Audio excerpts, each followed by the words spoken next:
आगामी यात्रा वर्ष यात्रा मैदान को आसिबो बिग बजेट यात्रा अनुष्ठान यात्रा जाज्ञ श्रेणी। जय जगन्नाथ, नमस्कार। मु संतोष कुमार टिके कथा यूट्यूब चैनल को आपण मानकु स्वागत करूछि। आज 2024 मसीहा मे मास 14 तारिख मंगलवार। माँ मंगला कृपारू आज दिनटी आम समस्त मंगलमय हेउ।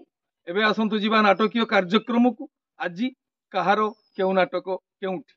यात्रा श्री विश्व दरबार तृतीय अभिनय रजनी बेणागड़िया कल्याणपुर भुवनेश्वर। आजिर नाटक बाघ नहीं गला दौड़ी आस। रचना डॉक्टर दीपक जेना, निर्देशना विनोद राउत, संगीत अमृतांशु पट्टनायक। ओं श्री बाघाज्योति लोकनाट्य प्रथम अभिनय रजनी कप्तिपदा उदला मयूरभंज। आजिर नाटक कंदेई मारुछि उपरबाला। रचना डॉक्टर निहार महांती, निर्देशना शिव स्वाई, संगीत मिहिर महांती। कलिंग गणनाट्य प्रथम अभिनय रजनी डेरंग कणिया एनटीपीसी अनुगुल तालचेर। आजिर नाटक संज आसे नई नईलो। रचना लिली दास, निर्देशना अश्रुमोचन महांती, संगीत विकास शुक्ला। यात्रा इंद्रभुवन प्रथम अभिनय रजनी जपड़ा केन्द्रापड़ा। आजिर नाटक भाई भौणीर नुआ कहानी। रचना संतोष नारायण, निर्देशना शारदारणा, संगीत विकास शुक्ला। शिवानी गणनाट्य द्वितीय अभिनय रजनी घंटीखाल खुंटणी कटक। आजिर नाटक मझी दरियारे कनकगुरी। रचना और निर्देशना यूनिक प्रदीप बेहेरा, संगीत एकन सार। अपेरा अशोक सम्राट चतुर्थ अभिनय रजनी काईपदर निराकारपुर पुरी। आजिर नाटक बादामबाड़ीर रिक्सावाला। रचना और निर्देशना यूनिक प्रदीप बेहेरा, संगीत एकन सार। अपेरा सूर्य मंदिर द्वितीय अभिनय रजनी बागलपुर कटक। आजिर नाटक झरीगला झरा फूल। रचना और निर्देशना यूनिक प्रदीप बेहेरा, संगीत मिहिर महांती। यात्रा स्वर्ण महल प्रथम अभिनय रजनी बरकुदा खोर्धा। आजिर नाटक ए आखि कांदुछि तोरी पाई। रचना डॉक्टर निहार महांती, निर्देशना प्रशांत नायक, संगीत मिहिर महांती। तुलसी गणनाट्य चतुर्थ अभिनय रजनी ब्लॉक छक निश्चिंत कोइली कटक। आजिर नाटक तू हसुथिबु मो लुहरे। रचना लिली दास, निर्देशना विनोद राउत, संगीत विकास शुक्ला। माँ शक्तिमयी लोकनाट्य द्वितीय अभिनय रजनी बिलीपड़ा निमापड़ा पुरी। आजिर नाटक आखिर जन्म कांदिबा पाई।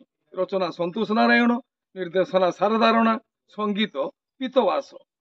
यात्रा दुर्गा मंदिर प्रथम अभिनय रजनी पाटलीपंक मार्सा घाई केन्द्रापड़ा।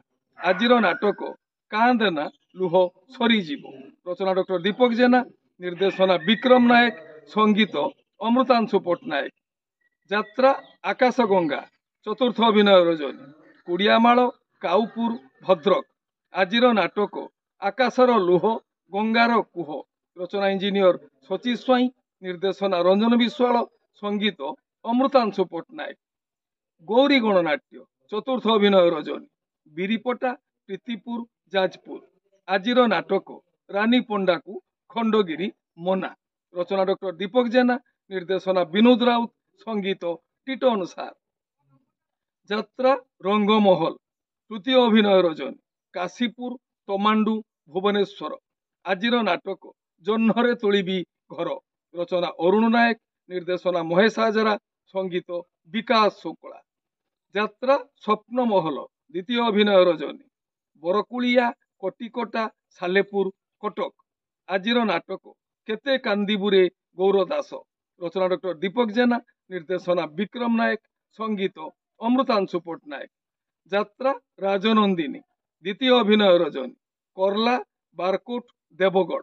आजिर नाटक राजा को मागिछि राजनंदिनी। रचना इंजीनियर सची स्वाई, निर्देशना इंजीनियर जुगेन्द्र मल्लिक, संगीत मिहिर महांती। कोणार्क गणनाट्य द्वितीय अभिनय रजनी जयपुर त्रिशूलिया कटक।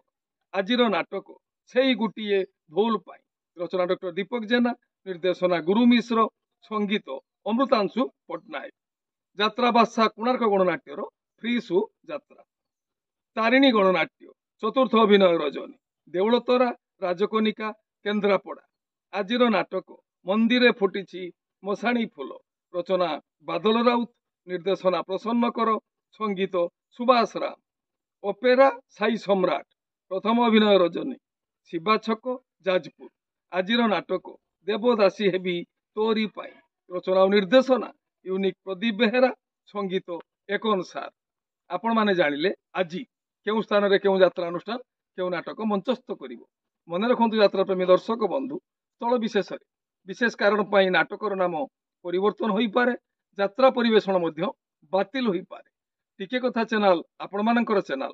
ଟିକିଏ କଥା ଚ୍ୟାନେଲରେ ଯାତ୍ରା ସମ୍ପର୍କିତ ସମସ୍ତ ସଠିକ ତଥ୍ୟ ଜାଣିବା ପାଇଁ ଚ୍ୟାନେଲକୁ ସବସ୍କ୍ରାଇବ କରନ୍ତୁ ଆଉ ପାଖରେ ଥିବା ବେଲ୍ ଆଇକନକୁ ଦବାଇ ଦିଅନ୍ତୁ। ଯଦି ଫେସବୁକରେ ଆପଣ ଆମର କାର୍ଯ୍ୟକ୍ରମ ଦେଖୁଛନ୍ତି ତାହେଲେ ପେଜକୁ ଫଲୋ କରନ୍ତୁ, ଲାଇକ୍ କରନ୍ତୁ ଆଉ ସେୟାର କରନ୍ତୁ। ସର୍ବୋପରି ଆମର କାର୍ଯ୍ୟକ୍ରମ ଦେଖି ସାରିଲା ପରେ ମତାମତ ଦେବା ପାଇଁ ଜମାରୁ ଭୁଲିବେ ନାହିଁ। ଆପଣମାନଙ୍କର ମତାମତ ଆମ ପାଇଁ ବହୁ ମୂଲ୍ୟବାନ। ଆମେ ଆପଣମାନଙ୍କର ମତାମତକୁ ସମୀକ୍ଷା କରି ପରାମର୍ଶକୁ ଗ୍ରହଣ କରି ଆମ କାର୍ଯ୍ୟକ୍ରମର ରୂପରେଖ ବଦଳାଇବା ପାଇଁ ଚେଷ୍ଟା କରିବୁ। ଏ ହେଲା ଆଜି ସକାଳର କିଛି ଯାତ୍ରା ସମ୍ପର୍କିତ ଖବର ଯାତ୍ରାପ୍ରେମୀ ଦର୍ଶକମାନଙ୍କ ପାଇଁ। ପୁଣି କିଛି ନୂଆ କଥା, ନୂଆ ଯାତ୍ରା ସମ୍ପର୍କିତ ସମ୍ଭାବନାର ବାର୍ତ୍ତା ନେଇ ମୁଁ ଆସିବି ଆଉ ଏକ ସ୍ୱତନ୍ତ୍ର ଏପିସୋଡରେ। ସେତେବେଳେ ପର୍ଯ୍ୟନ୍ତ ବିଦାୟ ଦିଅନ୍ତୁ। ନମସ୍ତେ, ଭଲରେ ରହିବା ସମସ୍ତେ। ଜୟ ଜଗନ୍ନାଥ।